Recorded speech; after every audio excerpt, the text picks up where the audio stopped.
حضور اکرم صلی اللہ علیہ وآلہ وسلم نے فرمایا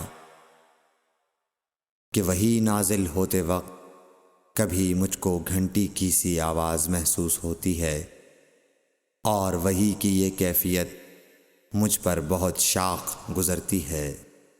جب یہ کیفیت ختم ہوتی ہے تو میرے دل و دماغ پر اس فرشتے کے ذریعے نازل شدہ وحی محفوظ ہو جاتی ہے، اور کسی وقت ایسا ہوتا ہے کہ فرشتہ بشکل انسان میرے پاس آتا ہے اور مجھ سے کلام کرتا ہے، پس میں اس کا کہا ہوا یاد رکھ لیتا ہوں۔ صحیح بخاری حدیث نمبر 2۔